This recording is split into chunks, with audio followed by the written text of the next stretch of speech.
tidak kunjung menemui titik temu yang memuaskan bagi kita, teman-teman. Jika penguasa berdalih kami bukan bahan pemuas, maka ini adalah sebuah kesalahan, teman-teman. Karena Bapak bersumpah mengambil jabatan, maka mau tidak mau Bapak adalah budak konstitusi kami sebagai warga negara Indonesia. Mau tidak mau, ketika diminta transparansi mengenai sebuah program, mau tidak mau, suka tidak suka, Bapak harus bisa menerangkannya.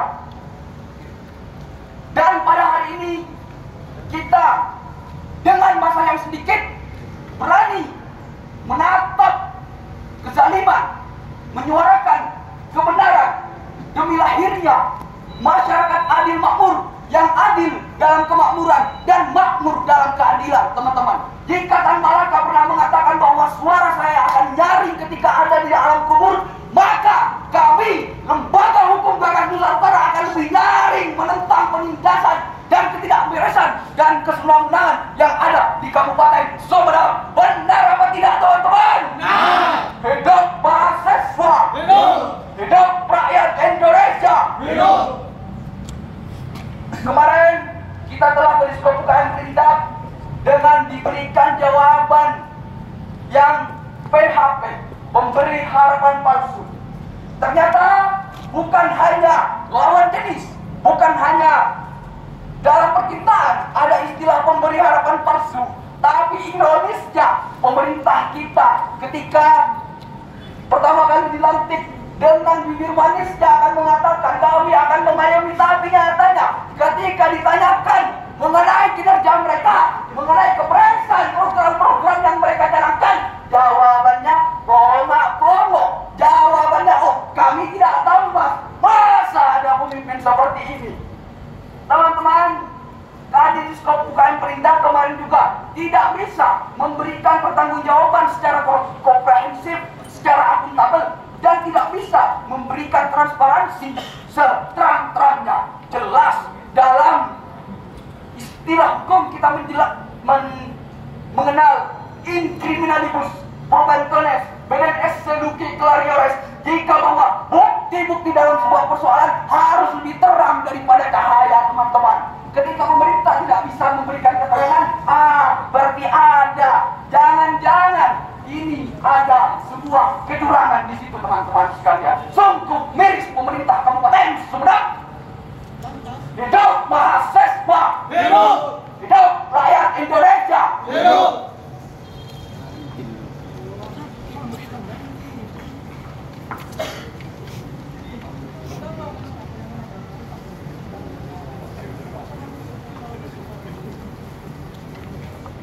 Baik, kawan-kawan sekalian, kami melaksanakan aksi demonstrasi pada tanggal 26 November. Aksi jilid 3 dalam rangka untuk meminta pertanggungjawaban daripada Bapak Bupati Ahmad Fauzi Wongsojudo yang sudah menambah gelarnya dengan Wongsojudo, kawan-kawan sekalian. Akan tetapi perlu diketahui bahwa persoalan-persoalan ini sudah kami kawal sejak tahun 2023. Dan kami sudah bersurat kepada Rumdis pada waktu itu. Akan tetapi beliau menjawab sebelum beliau 3 hari cuti, kawan-kawan sekalian. Ini bukti nyata daripada umbar-umbar janji manis yang dilontarkan oleh Bapak Bupati, kawan-kawan sekalian. Hari ini kita bertatap muka, kita bersandar gurau, berselendang menyuarakan aspirasi yang sudah kami kawal di tahun 2023, kawan-kawan sekalian. Persoalan rumah produksi wirausaha muda yang diresmikan oleh Bapak Bupati Ahmad Fauzi Wongsojudo sudah kami kantongi bukti-buktinya. Siapa yang paling bertanggung jawab adalah beliau selaku pengunting pita pada waktu peresmian itu, kawan-kawan sekalian. Betul, kawan-kawan? Betul. Ketika kami audiensi kepada Diskop UKM Perindak, Bapak Kadis yang terhormat sempat juga tidak mampu untuk memberikan secara transparansi jawaban dari apa yang sudah diresmikan oleh Bapak Bupati Ahmad Fauzi Wongsojudo, kawan-kawan sekalian. Padahal mengingat dalam Undang-Undang Nomor 14 Tahun 2008 tentang keterbukaan informasi publik pasal 11 huruf D itu sudah berbunyi dan termaktub secara jelas bahwasanya setiap rencana proyek itu harus tersedia wajib informasinya secara berkala, kawan-kawan sekalian. Mengingat persoalan rumah produksi wirausaha muda ini adalah pengadaan yang mengikat oleh bupati dan dibiayai oleh APBD, kawan-kawan sekalian. Menurut Perpres nomor 12 tahun 2021, pengganti daripada Perpres nomor 16 tahun 2018 tentang pengadaan barang dan jasa. Di sana termaktub pasal 1 ayat 1 menjelaskan setiap pengadaan barang dan jasa yang dibiayai ataupun dilaksanakan oleh pemerintah daerah, yang dibiayai oleh APBD, itu sejak diidentifikasi setelah terima jabatan itu harus jelas peruntukannya, kawan-kawan sekalian. Ketika rumah produksi wirausaha muda yang diresmikan tahun 2021 tidak jelas bagaimana keadaannya, maka ini menimbulkan suatu problematik yang akan menimbulkan suatu pertanyaan. Ini akan menimbulkan dugaan-dugaan bahwasanya ada markup anggaran di dalamnya, sehingga ada dugaan tindak pidana korupsi yang dilakukan oleh Bupati Ahmad Fauzi beserta kepala dinas terkait, kawan-kawan sekalian. Ketika aksi jilid 1 bertanggal 1 November 2024, Bapak Kadis tidak mampu menunjukkan bukti-bukti secara konkret kepada teman-teman LHGN, Lembaga Hukum Gagas Nusantara. Ketika aksi jilid 2 bertanggal 15 November, beliau saya tunjukkan bukti-buktinya, akan tetapi beliau berdalih dengan alasan takut terjadi persaingan usaha, kawan-kawan sekalian. Yang kami tanyakan Bapak Bupati yang terhormat adalah bagaimana keadaan dari apa yang beliau resmikan ataupun sampai yang resmikan per tahun 2021.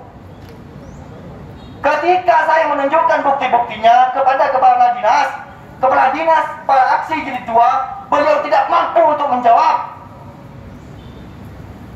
Beliau langsung masuk. Apakah beliau takut kepada kami? Kalau memang rumah produksi itu dalam dugaan kami dijadikan banjakan sebagai tindak pidana korupsi, maka jangan diresmikan kalau hanya mau dipermainkan. Banyak mungkin teman-teman aktivis yang sudah pernah ke gedung Pemkab dengan mengeluarkan narasi keadilan, tapi sekarang berubah menjadi narasi kampanye untuk beliau. Jangan samakan saya, jangan samakan teman-teman LHGN seperti beliau pengkhianat demokrasi. Betul. Kami akan terus mengawal persoalan ini. Kalau perlu kami akan mengambil ranah hukum sesuai dengan peraturan perundang-undangan yang ada.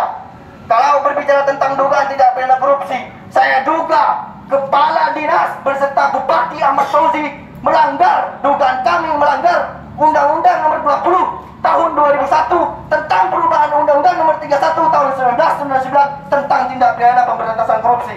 Beliau kami duga melanggar pasal 2 ayat 1 contoh pasal 3, bahwasanya setiap orang yang secara melanggar hukum merugikan orang lain, merugikan keuangan negara, menguntungkan orang lain demi untuk memperkaya dirinya sendiri, maka bisa dijerat dengan pasal Undang-Undang Tindak Pidana Korupsi, kawan-kawan sekalian. Mana bupati ini? Baninda berdebat menemui kami. Kami sudah mengajukan permohonan surat. Kadis yang meresmikan beserta kepala dinas Diskop UKM Perindak pada tahun 2021 beserta kabitnya pada waktu itu untuk dihadirkan di depan kami. Beserta yang menggunting peta dalam hal ini beliau Bupati Ahmad Fauzi Momsojudo, kawan-kawan sekalian. Hidup mahasiswa, hidup rakyat Indonesia, hidup rakyat Kabupaten Sunam,